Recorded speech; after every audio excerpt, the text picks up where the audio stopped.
Chris is the owner of a small-town Alberta cafe that became a centerpiece for defiance against COVID-19 public health measures.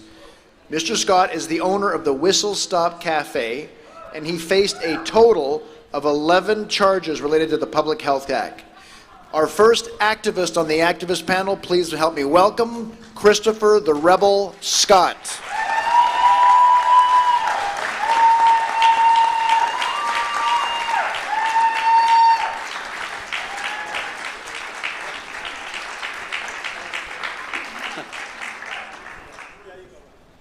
Well, I can tell that some folks here have had my burgers.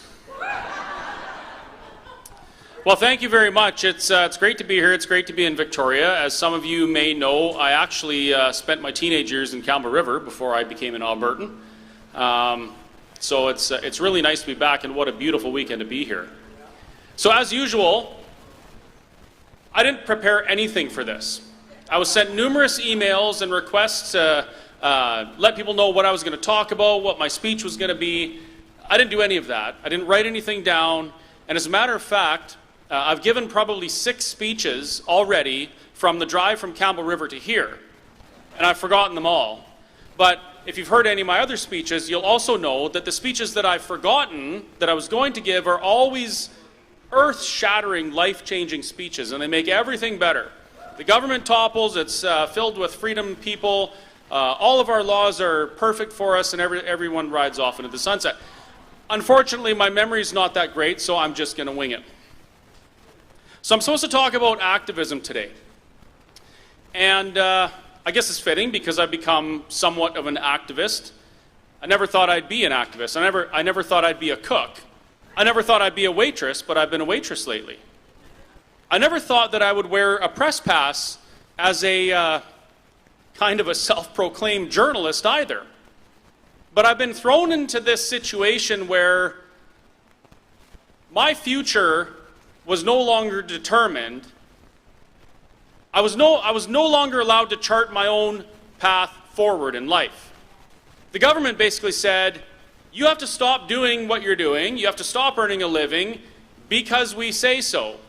And I thought, well, gee, I thought the government was supposed to tell us or give us some evidence as to why they're doing this. It's supposed to be justified. This is a free country, is it not? I remember being on the playground in 3rd grade, asking if I could use a piece of playground equipment, and the child next to me says, "It's a free country, isn't it?" You remember that? Turns out we were wrong. It turns out there is something that we should be activists for, and that's our freedoms. Now I know there's going to be some people pounding their keyboards watching my live that I'm not actually allowed to be doing right now, and the sign in the foyer says so, but I'm doing it anyway because I'm a rebel. They're going to be pounding their keyboards and saying, "What freedoms have you lost? All you had to do was follow the rules. It's for your own good. It's for everyone's good." We lost a lot of freedoms, whether people believe it or not. And I am the last person that I thought will be up here talking about this, trying to bring awareness to the fact that we do not have the rights and freedoms that we're guaranteed under the Charter and the Constitution. We have them when the government says we do. And that's not freedom. If I'm only free when the government says I'm free, that's not freedom. That's the illusion of freedom. That's like being a fish in a fish tank and saying, "Oh, I'm so free, I can swim anywhere you want." You're not free. You're just conveniently given the illusion of freedom so that you continue to swim around pleasantly for your viewers. So I was thrown into this weird situation where by now 127,000 people watch my Facebook page, and at least, well, only half of them are watching to, see me fail and follow my face. The other half are watching and cheering me on from behind the screen. I think it's more than half. And I've become an activist. What am I an activist for? Is it so that I can earn a living? Probably not, because I didn't. Oh, hi, Leighton. I didn't have to keep my restaurant going. I could have just closed the doors and gone back into the oil and gas sector. I made way more money, and I love the work. Is it so I don't have to wear a mask? Because I didn't wear a mask. They told me to, but I just didn't.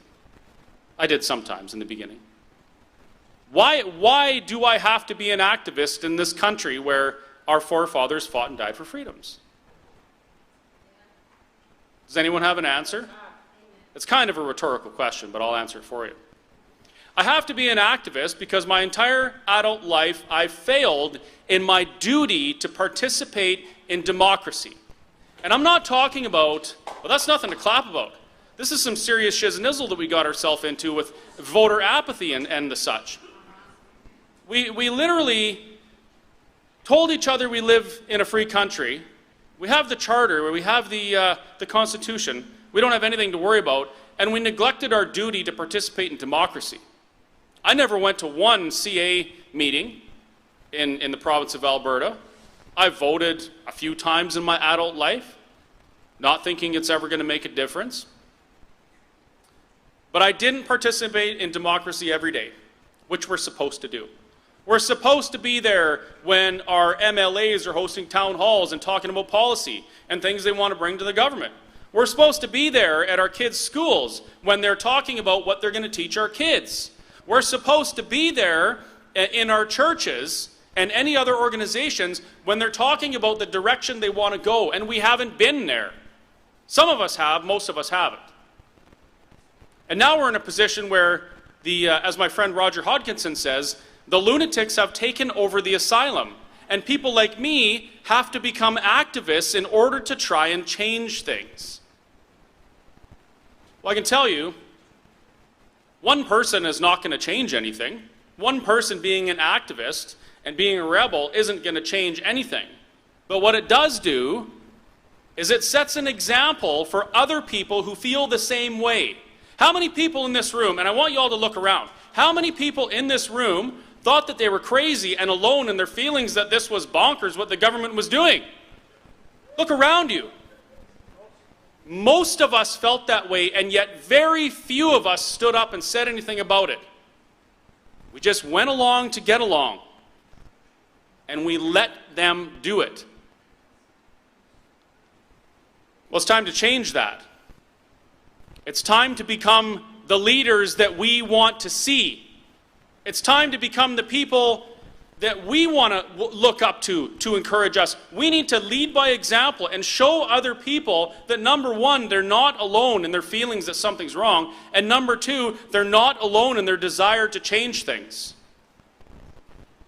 I don't agree with everything everyone says believes in this room.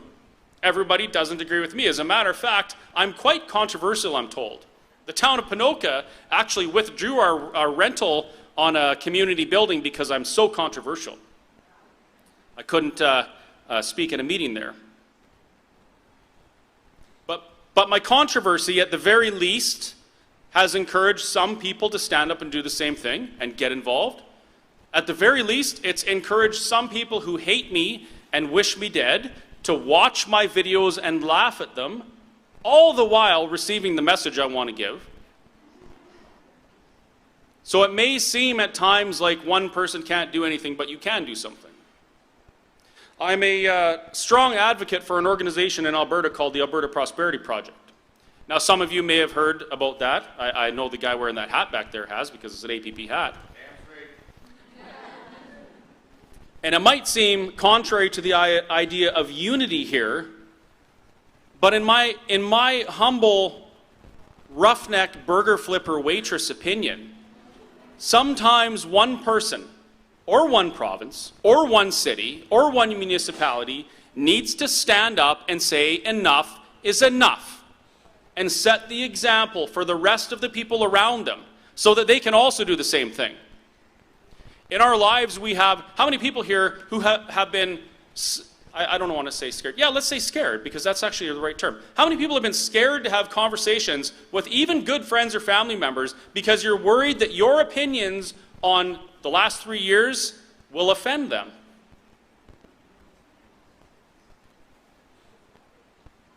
That's a tough one. I'm not a psychiatrist. I'm not a public speaker.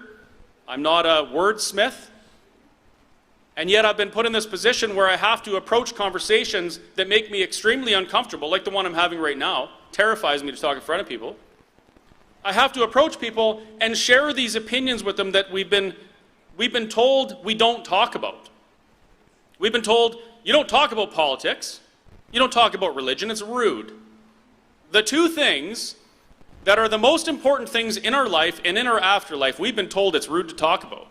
Politics affects every aspect of your life, from before you're born to after you're dead. Everything is politics or influenced by political decisions, and yet it's rude to talk about it. Religion affects everything, well, during your life and in your afterlife, in the eternity, and we're told it's rude to share our opinions because we might offend people. Well, I'm done worrying about offending people. I'm done. And,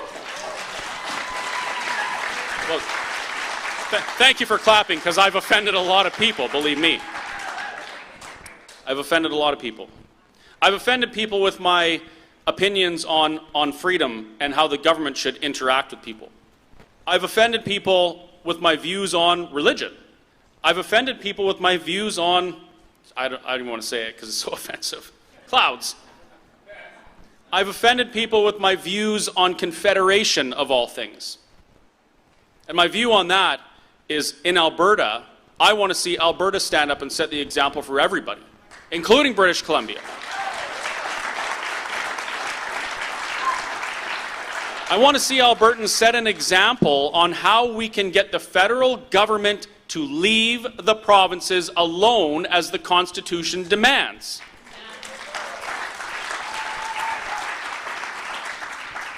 And I don't make these decisions lightly. When this all started occurring, I realized very quickly that I had to start talking to some people who knew some stuff, because I knew very little. I've talked to and interviewed, believe it or not, a roughneck from Alberta, a waitress. I say waitress because why not? I've interviewed Dr. Paul Alexander, Mr. Leighton Gray, Dr. Peter McCullough, the Honourable Brian Peckford, Chris Barber, who are you going to hear from? I've interviewed some of the most brilliant minds on the planet about some of the things that I need to know to defend myself against the government. And that collective education that I've sought out for myself, I use that to make the decisions on what I need to do going forward and what I think we need to do going forward. So my activism isn't just some stomping my feet, oh, how dare the government open or close my restaurant. My activism is literally for my future, my kid's future, wherever he is, he's over there, and your futures and your kids' future, because that's literally what's on the line. This is not about a restaurant. It's not about a mask. It's not even about a disease or a vaccine. This is about us having the freedom to chart our own course forward as God intended for us.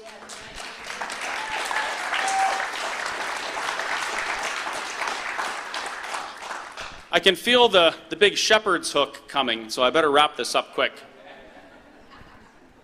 So I'll just say, every single one of us, we have a duty to be activists in our own way, in some small way, whether it's subscribing to the Western Standard or Rebel News or one of those other excellent organizations, or helping somebody with some travel costs to go and do something important. We have a duty to be activists, because if we don't do it and we allow other people to do it for us, we can't complain about what our future looks like. And seeing how many people show up for these things and how many people will still watch and are interested in it, and knowing who's going to be here to speak to us, I have very high hopes for our future, but it's going to take a lot of work and maybe a little jail time. Trust me on that one. Thank you.